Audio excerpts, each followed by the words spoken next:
Video में हमने देखा कि कितनी भी बड़ी संख्या दी गई हो या कितने भी डिजिट का नंबर हो, अगर हमें मल्टीप्लिकेशन करना है, गणित करना है, तो उसे हम अपने सालों पुराने गणित करने के तरीके से यानी कि वैदिक मैथ्स की मदद से कितनी आसानी से और कितना फास्ट कर सकते हैं।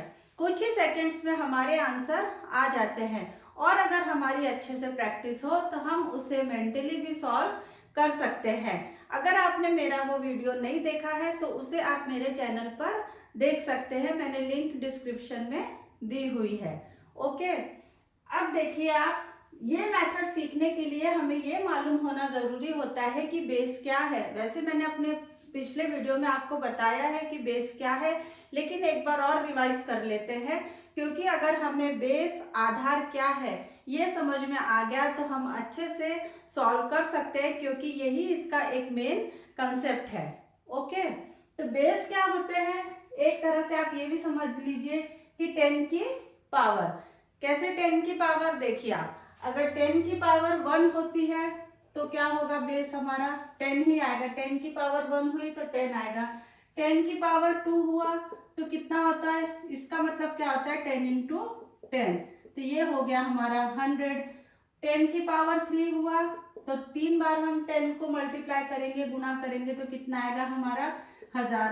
इसी तरह से आप देखिए 4 होगा तो 4 बार हम 10 इंटू 10 इंटू 10 इंटू 10 करेंगे तो कितना आएगा हमारा 10,000। तो बेस क्या होते हैं हमारे 10 की पावर। इसे आप ऐसे भी याद रख सकते हैं जैसे कि 10, 100, 1000, 10,000, लाख और उसके आगे भी। ओके, ये सारा क्या होता है, हमारा बेस होता है।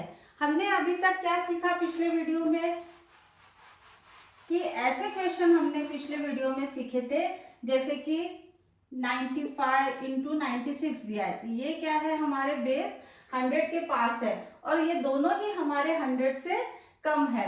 और इस टाइप के क्वेश्चन लिए थे 108 इंटू 112 करना है, ये भी हमारे बेस 100 के पास है, लेकिन ये दोनों 100 से ज्यादा है, यानी कि ये क्या हुए हमारे बेस से कम और ये हुआ हमारा बेस से ज्यादा। ये हमने सीख लिया है पिछले वीडियो में। लेकिन अगर आपको एक ही क्वेश्चन में ऐसा दे दिए कि 95 इंटू 112, तो फिर आप कैसे करेंगे, क्योंकि आप यहाँ देखिए ये हमारा बेस से कम है, 100 से कम नंबर है, और ये हमारा बेस से ज्यादा है, यानी कि 100 से ज्यादा नंबर है। तो आज हम यही देखेंगे कि एक ही क्वेश्चन में अगर आपको ज्यादा और कम बेस से अगर नंबर आया है तो इसे हम कैसे सॉल्व करेंगे। ओके, अब देखिए क्वेश्चन लेते हैं हम 89 इंटू 120। अब आप देखिए ये दोनों ही हमारे बेस 100 के पास है। किसके पास है, 100 के पास है, लेकिन ये 100 से कम है और ये 100 से ज्यादा है। तो हम क्या करेंगे, सबसे पहले ये देखेंगे कि ये 100 से 100 से कितना कम है, 89, 11, तो हम क्या करेंगे -11 लिख लेंगे। अब ये देखिए आप 120, ये 100 से कितना ज्यादा है, 20 ज्यादा है, 20 ज्यादा है, तो हम क्या करेंगे +20 लिख लेंगे। ओके, इसके बाद हम क्या करेंगे, इन दोनों को आपस में मल्टीप्लाई करेंगे, गुना करेंगे। 11 इंटू 20 कितना होगा, 11 इंटू 20 करेंगे, 11 में 20 का गुना करेंगे तो कितना होगा हमारा 220, 220, यहाँ हम लिख लेंगे 220। लेकिन यहाँ माइनस और यहाँ प्लस दिया है, तो माइनस प्लस क्या होता है, आपको मालूम है कि माइनस प्लस अगर ऐसे साइन दिए होते तो यहाँ माइनस हो जाता है, प्लस माइनस रहे तो भी माइनस होता है, तो यहाँ हम क्या लिखेंगे -220 लिख लेंगे। इसे हम ऐसे दो पार्ट में कर लेते हैं जिससे आपको अच्छे से समझ में आ जाए। उसके बाद हम क्या करेंगे, इसे क्रॉस प्लस करेंगे और इसे हम क्रॉस माइनस करेंगे, क्योंकि यहाँ पर प्लस दिया है इसलिए इन दोनों को जोड़ेंगे, और यहाँ माइनस दिया है तो इसलिए इसमें से इसको माइनस करेंगे। दोनों ही तरह से करते हैं तो भी हमें एक ही नंबर मिलेगा। आप देखिए 89 + 20 करेंगे हम तो भी हमें 109, 109 मिलेगा, और 120 में से हम 11 माइनस करेंगे तो भी हमें कितना मिलेगा 109। तो दोनों ही कंडीशन में हमें क्या मिला है 109। अब एक बहुत ही ध्यान रखने लायक बात है, अगर आपने इसे ध्यान रखा तो ही आपके आंसर अच्छे से आएंगे। यहाँ हमें क्या करना होता है, जो बेस है उसमें जितने जीरो दिए होते हैं इस नंबर के आगे हमें उतने जीरो लगाने होते हैं। जैसे हमारा बेस यहाँ पर क्या है 100 है, तो 100 में 100 में कितने जीरो होते हैं 2 जीरो होते हैं। तो हम क्या करेंगे यहाँ पर 2 जीरो लगा देंगे बस। इसके बाद हमें क्या करना है, यहाँ माइनस का साइन है इसलिए यहाँ से हम -220 करेंगे। इसमें से -220 करेंगे तो कितना आएगा हमारा 10680 और यही हमारा आंसर है। देखिए कितना इजी है। ये पहला क्वेश्चन है इसलिए आपको थोड़ी सी दिक्कत हो रही होगी, लेकिन एक और क्वेश्चन हम समझते हैं जिससे कि आपको कोई भी प्रॉब्लम नहीं होगी। ओके, एक छोटा क्वेश्चन भी लेते हैं हम बेस 10 के पास का, जिससे आपको और अच्छे से कंसेप्ट क्लियर होगा। 18 × 9। अब आपको ये लग रहा होगा कि 18 का टेबल तो हमें अच्छे से आता है, तो फिर इसे हमें ऐसे सॉल्व करने की क्या जरूरत है। सिर्फ हमें कंसेप्ट समझना है, अच्छे से कंसेप्ट समझना है, इसलिए मैंने ये एक छोटा नंबर लिया है। अगर आपने इस कंसेप्ट को समझ लिया तो आप कितने भी डिजिट का हो मल्टीप्लिकेशन, कितना भी बड़ा नंबर दिया हो तो भी आप आसानी से कर सकते हैं। ओके, अब ये देखिए 18 और 9, 18 और 9, ये दोनों हमारे किस बेस के पास है 10 के पास है। ये 10 से कितना ज्यादा है 8, यहाँ पर हम 8 लिख लेंगे। और 9 10 से कितना कम है 1, यहाँ हम -1 करेंगे। फिर वही सेम इन दोनों को आपस में मल्टीप्लाई करेंगे। 8 × 1 तो कितना होगा 8, प्लस माइनस क्या होता है माइनस, इसलिए हम यहाँ पर -8 लिख लेंगे और इसे हम 2 पार्ट में कर लेंगे जिससे आपको कंफ्यूजन ना हो। जैसे जैसे आपकी प्रैक्टिस होगी तो आपको ऐसा भी करने की जरूरत नहीं है, डायरेक्ट ही आप आंसर निकाल सकते हो और मेंटली भी आपके आंसर आ जाएंगे। अब हम क्या करेंगे, इसे क्रॉस माइनस करेंगे और इसे क्रॉस प्लस करेंगे। 18 - 1 करेंगे 17 ही आएगा। 9 + 8 करेंगे तो भी हमें 17 ही मिलेगा, 17 ही मिलेगा।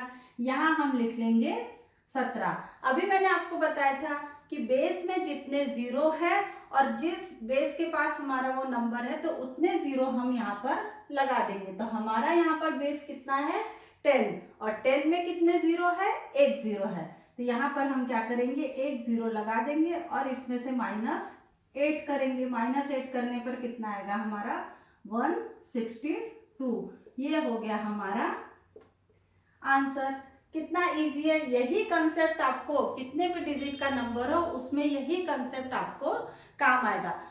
अब हम एक बड़ा नंबर लेते हैं। आप देखिए इसी मेथड से हम उस बड़े नंबर को भी कितनी आसानी से सॉल्व करेंगे। ओके, अब हम क्वेश्चन लेते हैं 993 × 1008। इसे देखिए आप, अब 993 और 1008 ये हमारे किस बेस के पास है 1000 के पास है। तो 1000 में से हम 993 माइनस करेंगे तो कितना आएगा हमारा 7। और 1008 1000 में क्या प्लस करेंगे तो 1008 आएगा 8, तो यहाँ हम लिख लेंगे +8। इसके बाद हम इन दोनों का आपस में मल्टीप्लाई करेंगे, गुणा करेंगे। 7 × 8 7 × 8 56, यहाँ हम लिख लेंगे 56। इसे हम 2 पार्ट में कर लेते हैं जिससे कि कंफ्यूजन ना हो। अब हम क्या करेंगे 993 + 8 करेंगे और 1008 - 7 करेंगे। दोनों ही कंडीशन में हमें कितना मिलेगा 1001।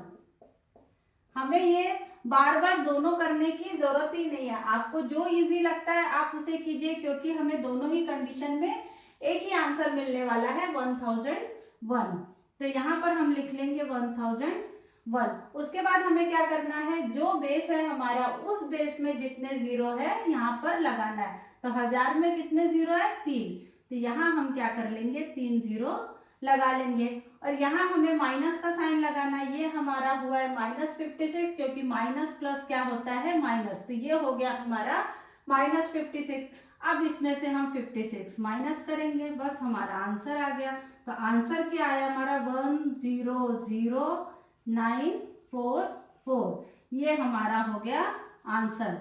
देखिए कितना इजी है, ये हमारा आंसर आ गया। सिर्फ हमें क्या करना है, इन दोनों को मल्टीप्लाई करना है, फिर इसे प्लस करना है और इसे माइनस करना है। अगर आप एक ही करेंगे, इसे प्लस करेंगे तो भी उतना ही आता है आपको, इसे माइनस करेंगे तो भी उतना ही आता है। और ये ज्यादा इजी लग रहा है मुझे, 1008 माइनस 7 करेंगे तो 1001 हो जाता। आप एक भी करके देखेंगे तो भी हो जाएगा। यहाँ पर हम उतना लिख लेंगे, फिर क्या करेंगे, बेस में जितने जीरो है उतने जीरो यहाँ पर लगा लेंगे और इसे माइनस कर देंगे। तो ये हो गया हमारा आंसर। अब हम वो क्वेश्चन लेंगे जो कि थंबनेल में मैंने दिया हुआ है। ओके, थंबनेल में क्या क्वेश्चन दिया गया है, 99,997 को किससे मल्टीप्लाई करना है, गुणा करना है हमें 1,15,000 से। अब देखिए जो मेथड हमने अभी सीखी है उसी मेथड से हम इसे सॉल्व करेंगे। हमने सारे क्वेश्चन किस मेथड से सॉल्व किए हैं, बेस मेथड से। किस मेथड से सॉल्व किए हैं, बेस मेथड से। निखिलम सूत्र की मदद से हमने इसे सॉल्व किया है।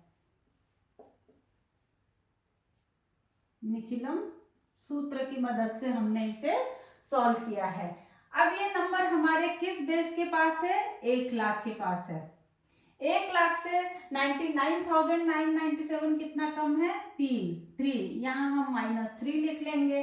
और ये नंबर 1,15,000 कितना ज्यादा है, 1,00,000 से 15 ज्यादा है, इसलिए हमने यहाँ पर प्लस लगा दिया।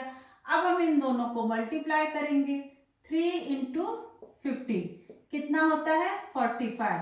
इसे हम यहाँ लिख लेंगे। माइनस प्लस क्या होता है, माइनस, इसलिए हम यहाँ माइनस लगा देंगे। दो पार्ट में कर लेते हैं। इसके बाद हम क्या करेंगे, इन दोनों को प्लस करेंगे और इस नंबर से इसको माइनस करेंगे। दोनों ही कंडीशन में हमें एक ही आंसर मिलेगा। ये ज्यादा इजी होगा। 1,15,000 से 3 माइनस करेंगे तो कितना होगा हमारा, 1,12,000 आएगा। और 1,00,000 में कितने जीरो होते हैं, क्योंकि हमें उसके बाद उतने ही जीरो लगाने पड़ते हैं। तो 1,00,000 में कितने जीरो है, 5। जो बेस हमने लिया है उसमें जितने जीरो होते हैं उसे हमें यहाँ पर लगाना है।